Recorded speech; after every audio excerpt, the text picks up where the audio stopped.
Chad told me to tweet through it. Oh, we was talking about Auburn's football War season. Eagle. Just tweet through it. Just tweet through it. It's okay. Go Tigers. So, times in our lives. we So much. Jesus on the I like main him. line. Tell him This what is you Chad. want. Again. Mo Better Truth. What's the name mean, by the way? I'm a huge Spike Lee fan. And Mo Better Blues is actually one of my favorite Spike Lee movies because the main character in it, Minifield Bleak Gilliam is his full name. So if you look on my Twitter name and also on my DJ business card, it says Bleak. That's also my pen name for when I do poetry these days. I had to transform because my old poetry name just kind of played out.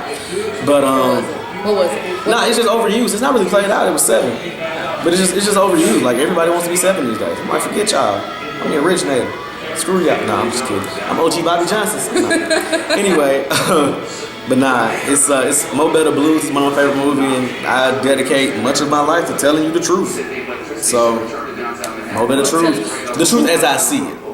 Because everybody has truth from their own perspective, and the truth as I see it. So. Truth is just All right. Part 2, people. 2. Another again. And again and again. That's how we do it. Yeah. Number 1. 1. How important is discretion in your relationship? Alright. 9 times out of 10, you won't even know I'm in a relationship. Primarily because I've come to the realization that everybody, A, don't want to see you happy, and B, when you put certain things about your relationship out there for the general public, especially on social media and stuff like that, then you're inviting people to comment on it, which means you're inviting people to speak things into your life, which means you're inviting other people in your relationships. So when I'm in a relationship with that person, I'm not ashamed to say I'm in a relationship with that person. If you ask me, I'll tell you. But the thing is, I'm not just gonna start volunteering information. Now, there have been times where, I've been in relationships and for one reason or another, the general public found out or whatnot. I'm not embarrassed by it, I'm not ashamed of that, but, it's just one of those things where it happens. So, but I'm very, very discreet as far as to who I'm dating, smashing, all that. Alright, number 2. Is your perception of a woman affected by the company she keeps? Yes. I firmly believe that hoes of a feather flock together. I mean, that's just the reality of it. The saying goes, if you want to know about a person, you can tell them about their friends. And I like to think that the people that I've chosen to maintain in my life and that I keep very, very close company with are good people. Just because I see somebody on the street, dap them up, speak, think about it. I'm from Birmingham, which is the biggest small town in the world. I may have known people for 15 years. That don't mean they know me. That doesn't make you my friend. That doesn't even necessarily make you my associate. You just some nigga I know. And so the thing is, just because I dap you up don't mean we friends. But my true, genuine, down friends are people who are very upwardly mobile, very, spiritual, they have a great relationship with God. So if I meet a woman, and we talking, I like what I see, and then I realize that, the people that she keeps as her company are not necessarily the best people. Hey, that's gotta change. If you always rotating friends every 6 months, that don't mean there's something wrong with everybody else, something wrong with you. You know what I'm saying? Because you're constantly seeking somebody to roll with. So, nah, I definitely judge you based on who your friends are. Number 3. Do your friends' opinions hold any merit in your decision to pursue a woman? To pursue? No. To pursue? No. Today? To marry? To date? No. To really. procreate with? To marry? I say yes. Okay. And the reason I say yes is because I know that they have my best interest at heart. So you would date a woman you would marry? I've done it before. I mean, if I sincerely want to call you my girlfriend, then that means I see a long-term relationship with you, but I don't go into a relationship with the intent of marriage. Because that's how you get your feelings hurt. You get your heart broke. I want you to be the one. Well, yeah, about that. But, yeah, I mean, because I know they had my best interest at heart, and the thing is, the people that are very, very, very close to me, and then, like I said before, it's only 2 or 3 people. Like, literally 2 to 3 people. 3, max, seriously. they know me and they can see things from the outside that maybe I'm not paying attention to. And I've actually been in a situation where I was dating this girl and I was really feeling her. And, you know, one of my close friends was like, do you really think that's the best idea? You know, and they started pointing things out to me that I wasn't paying attention to. Because I'm in the midst of it. You know, I got my nose open. You know, so, and it's like, it didn't change how I felt about it. It just made me be more cognizant of the things that, you know, I wasn't paying attention to. And so, eventually, you know, that relationship dissolved, you know, through no fault of mine, no fault of hers. It's just, you know, people don't see eye to eye on stuff. So Sometimes it doesn't work, people. yeah, it just don't work. All right. Number 4. Do you leave the door open to rekindle a romance, or when it's over, is it over? It depends. What? It depends on number one, the type of person they are, and number two, how it ended. Some people, some doors just need to stay closed. Close, lock, and burn the damn house down if you can. Seriously. Some doors just need to stay closed because, you know, everybody that's in your life ain't in it for your best interest. You know what I'm saying? There are some people, I used to have this saying, everybody's looking for a come up, and sometimes you just may be it. And so I've dated women who, you know, looked at me as a come up. I've dated women who, on the outside, we don't click. But in our relationship, we click very well. And so, you know, it defies all logic while we're together. But we understand that. And so, yeah. And so that door will be open. You know, if we end it amicably, I have no problem, you know, talking to you again. However, if you completely showed your ass and lost it just because, you know, something trivial, or maybe, you know, I didn't want to put up with your bullshit no more, or I didn't want to deal with this no more, I'm going to close that door, I'm going to lock it, I'm going to put a chair up under the doorknob, and then I'm going to burn the house down. Seriously, I ain't got time for that. Ain't nobody got time for that. Damn the third, ain't nobody got time for that. I look like going back and forth with your simple ass. Like. Number 5. What trait would you like to be identified by? Right now or ultimately?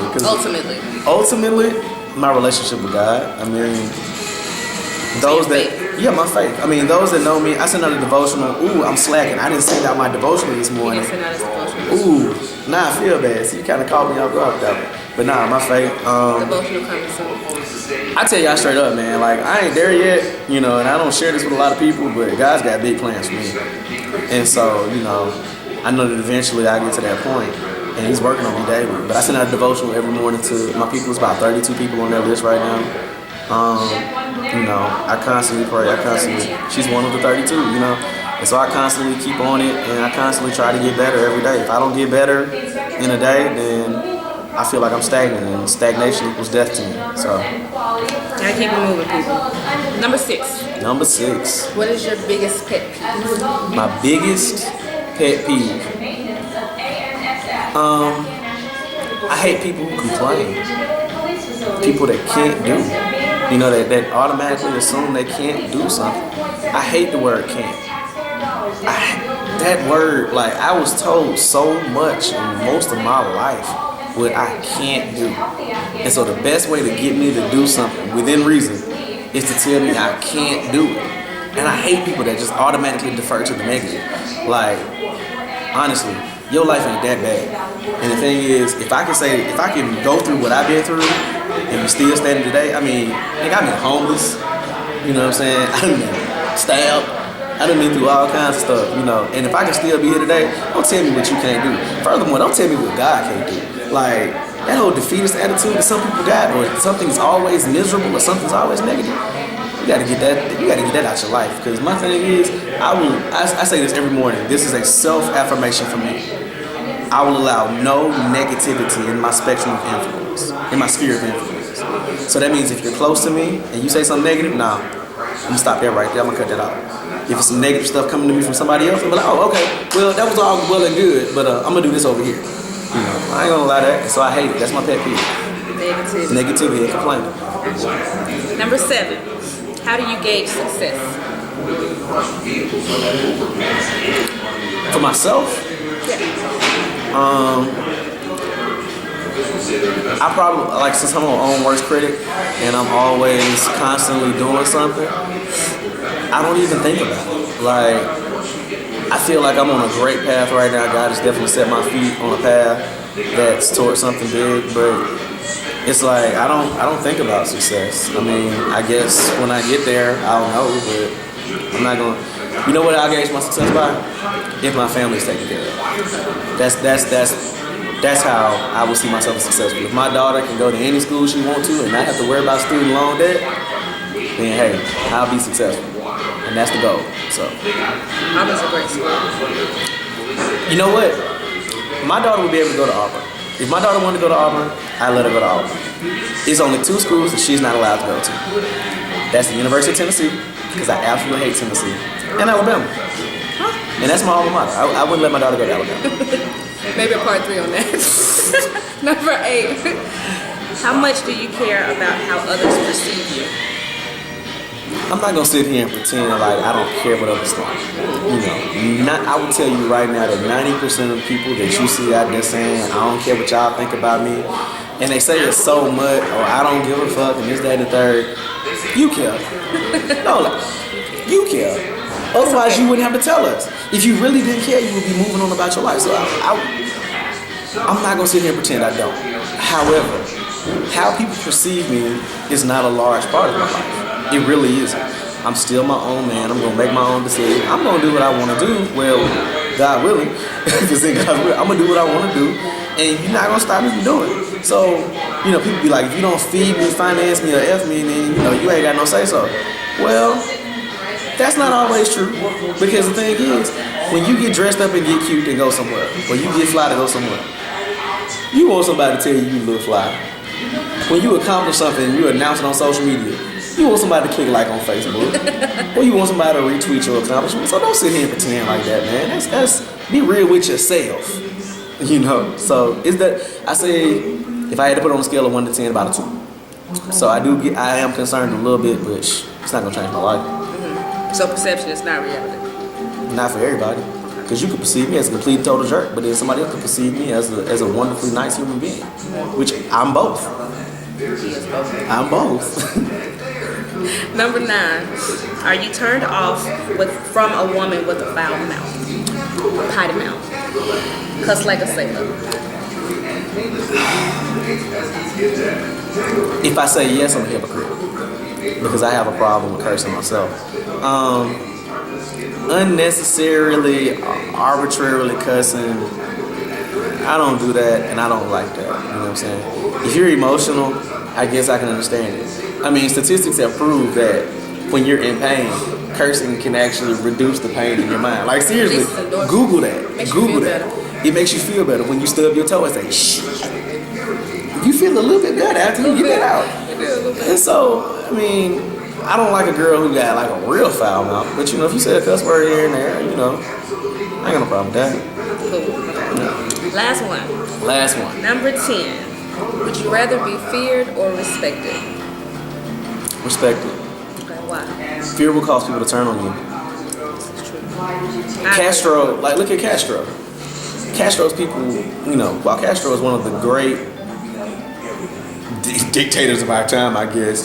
But think about it, man. Cuba has 100% literacy, one of the best universal healthcare systems in the world, and while it's still a dictatorship, regardless of what anybody tells you, Castro is feared. He's not respected. Same thing for Saddam Hussein. He was feared, not respected. Muammar Gaddafi was both. He was respected and feared, because Muammar Gaddafi, Libya had no debt. Muammar Gaddafi was one of the richest people in history. No, not today, in history. And so, if your people respect you as opposed to fear you, then they won't try to kill you. Now let's take that to a smaller scale. If people respect you as opposed to fear you, they won't feel so inclined to stab you in the back. I don't feel like they'll feel so inclined to turn on you, to leave you hanging when you need them and stuff like that. So I would rather you respect me than fear me, especially if I'm leading you somewhere. Sounds good to me. Thanks for watching, people. That's it. Chad. Holla at me.